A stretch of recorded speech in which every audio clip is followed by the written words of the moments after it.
casino de Neuchâtel. J'y rejoins aujourd'hui Aurélien Demoret, responsable des finances du siège de l'ONG MEDER, basée à Écublens. L'organisation est spécialisée dans l'aide d'urgence et la reconstruction des pays en crise. Je vais lui proposer une petite partie de poker. Mais quel rapport, me direz-vous? Eh bien oui, vous n'y avez peut-être jamais songé, mais poker, ça rime avec humanitaire. Pas question de jouer au poker menteur, on va mettre carte sur table et tenter de comprendre ce qui anime son engagement humanitaire et puisque le lieu qui nous accueille s'y prête, l'entendre aussi sur son rapport à l'argent.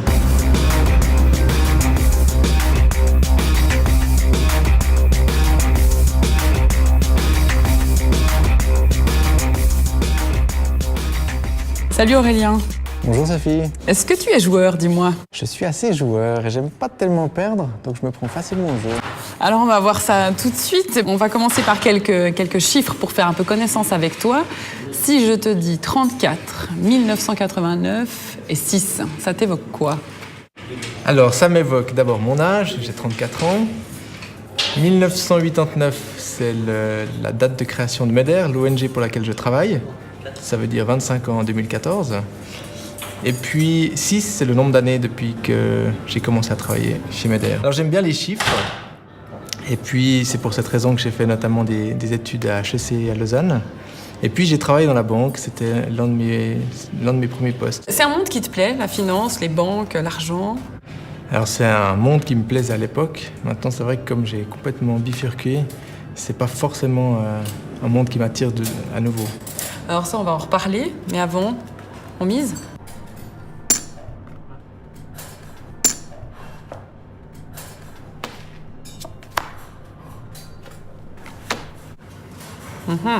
Tu le disais tout à l'heure, tu as effectué un revirement professionnel. Tu as quitté, il y a 6 ans, le monde de la banque et des finances pour te diriger vers l'humanitaire.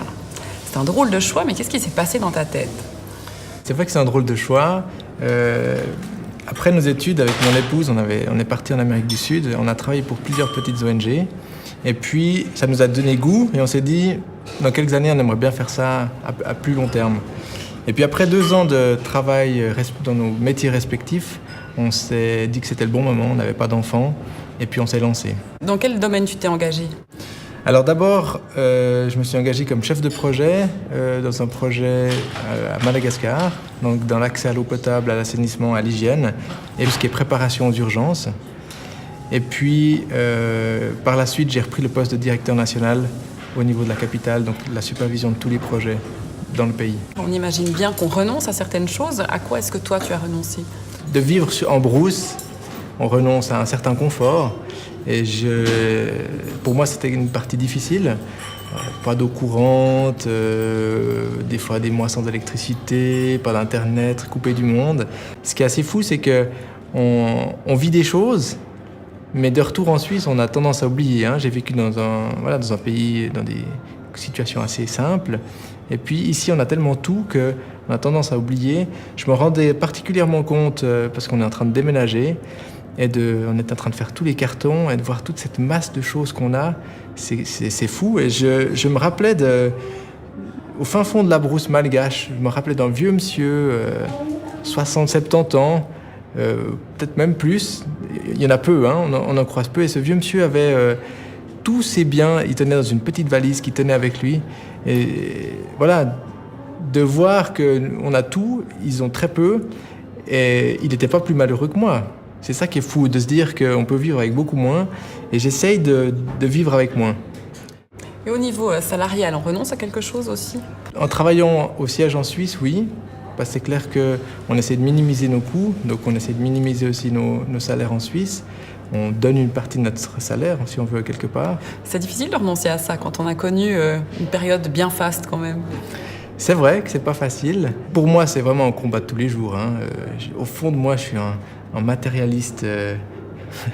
J'ai une nature matérialiste assez forte. Et puis, mais voilà, c'est un combat de tous les jours. Et ma femme, qui est un peu moins portée sur les questions d'argent et m'aide aussi dans cette étape, dans ce processus aussi où je dois contrôler mes pulsions d'acheter. Alors je te propose en l'occurrence là, de les assouvir un peu en misant. Allez. On sait qu'aux yeux de certaines personnes, l'humanitaire est perçu comme un business. Toi, tu vis ça comment? Qu'est-ce que tu leur dis à ces gens-là? Alors moi je dis que c'est pas tout faux. L'humanitaire, d'une certaine manière, est un business dans les bons côtés des choses, dans le sens que le travail s'est fortement professionnalisé.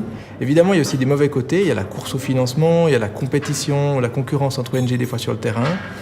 Mais surtout, ce dont on devrait s'inspirer, donc le business devrait nous inspirer, c'est la manière dont on gère nos coûts administratifs, c'est-à-dire les coûts de siège. Le siège qui est en Suisse, par exemple, a un certain coût, évidemment, tous les salaires, les loyers, etc. Et puis, il y a une espèce de double jeu des ONG qui disent d'un côté, l'ensemble de vos dons vont sur le terrain et personne ne veut financer ces fameux coûts de siège. Donc toi, tu es en train de me dire finalement que les donateurs, ils ont envie de savoir exactement où va leur argent. Exactement. Et que c'est un argent qui va sur le terrain et pas dans l'administration et les coûts administratifs, alors qu'on en a besoin. Exactement. Si on veut faire un travail de qualité, on en a besoin. Aujourd'hui, un investisseur n'investirait jamais dans une entreprise qui rogne à fond les coûts de marketing, les coûts de recherche et développement, les coûts de formation de ses employés. Et c'est ce qu'on demande aux humanitaires aujourd'hui. On demande d'avoir les coûts les plus faibles.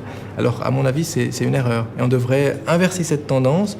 Les gens aussi devraient être conscients que, il faut qu'on puisse faire un travail de qualité, donc il faut investir dans la qualité.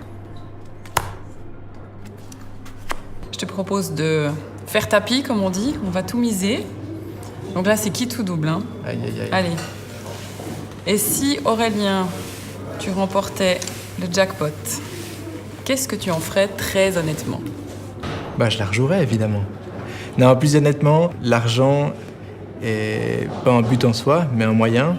Et avec beaucoup de moyens, on peut faire beaucoup de bonnes choses, notamment pour les plus vulnérables. Donc, il y a une partie, c'est clair, qui irait pour soutenir, par exemple, des projets de MEDER sur le terrain. Tu montes ton jeu?